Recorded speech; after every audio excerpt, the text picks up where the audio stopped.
Hey folks, how you doing? So long time no see. I've been busy. I did a lot of knives, but didn't feel like just keep showing you kind of the same thing, you know, even though everyone is different. But I see that some people, a lot of people are getting fed up with it, and I don't know. I just there's too much hate on YouTube, to be honest, and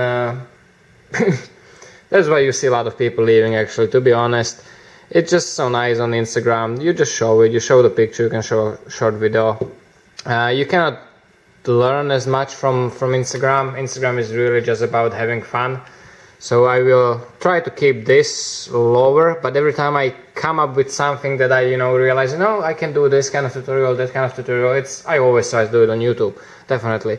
Or if I get something new on, in tool-wise and give you some tips, I always do that. But when it comes to actual work, there is no need really. People that are seriously interested in these knives are, they are subscribed to the Gearbash and they can get them there through the emails. They see it on Instagram, so really no need to show everything. Even though everyone is different, you know what I mean.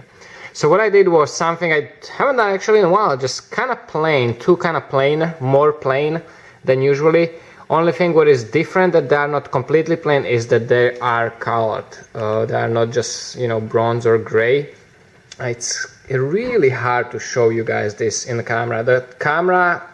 My camera and my pictures do not do it justice.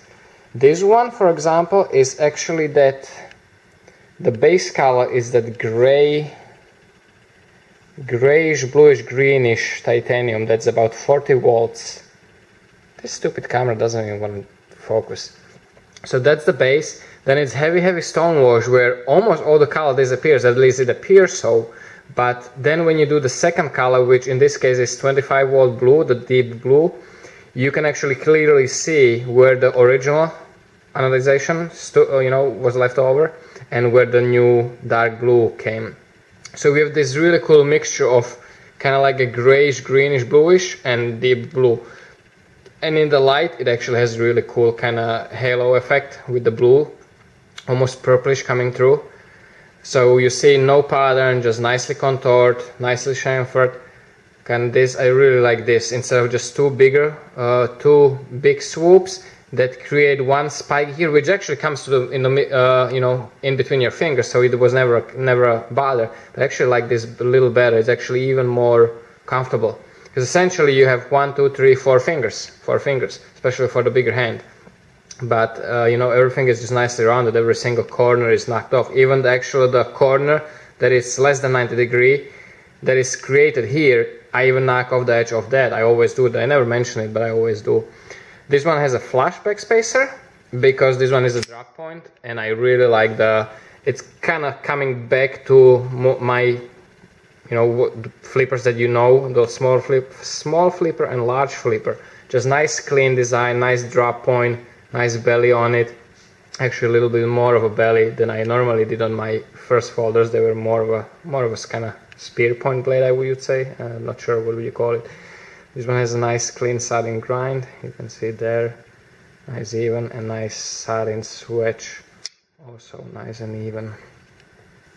Good lockup, not too late, not too early. Nice and smooth, perfectly centered, good deep. Flies open. Simple pocket clip. Pocket clip and backspacers are kind of like a toxic green, stone wash, and then blue, dark blue. So again, you can see the little hints of blue in that green. Just a nice little pop.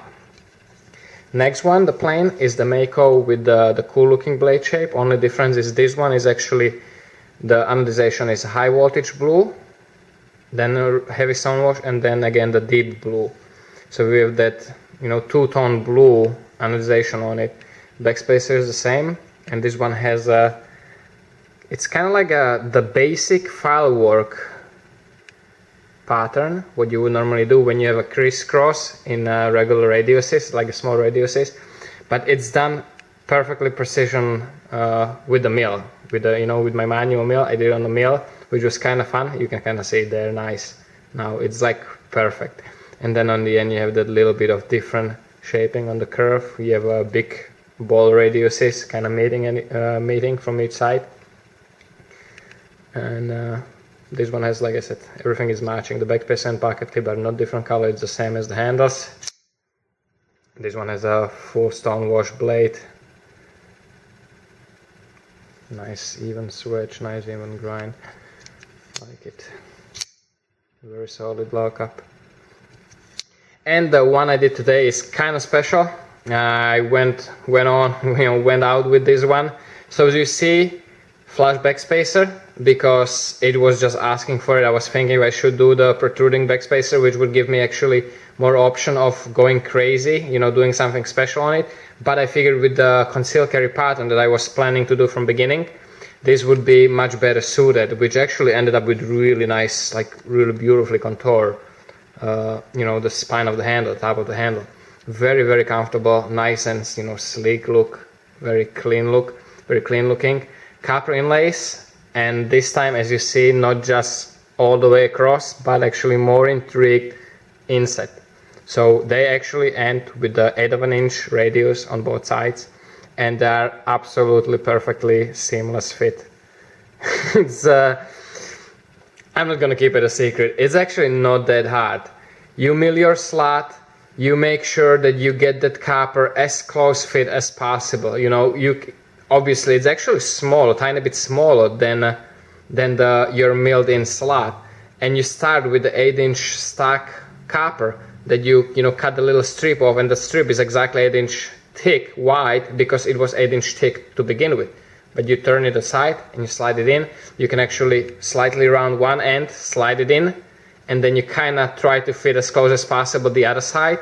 And when you're ready, you know, you leave it, you cut off a piece that is a little wider than this is deep. And so when you slide it in, you have, you know, chunk of it sticking out.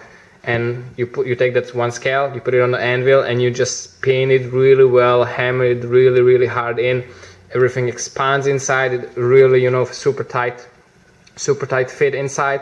So it's essentially pinned in really hard, and then obviously it's sanded perfectly flush. So when you do the pinning right, you're gonna have this, as long as it's this single one, as long as you don't have them crossing like I did before, which can create that when you're pinning the second one, it can actually push the first one aside, which can create headaches.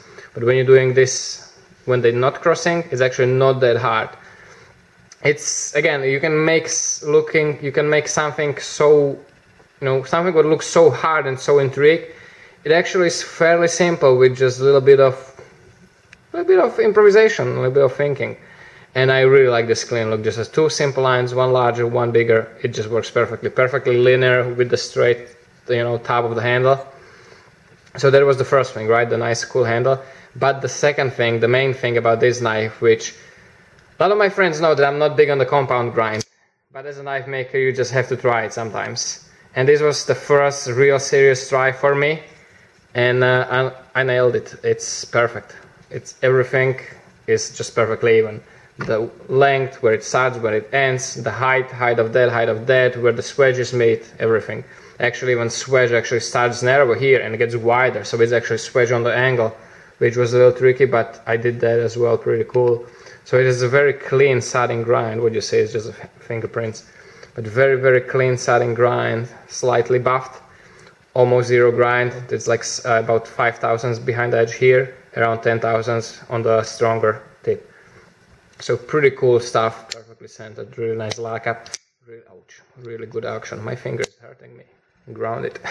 My fingers are so messed up. But I'm running out of time, guys. Hope I didn't make it too long. I really appreciate your support. Thank you for watching. Thank you for everything. Take care, stay safe, and remember, don't cut yourself.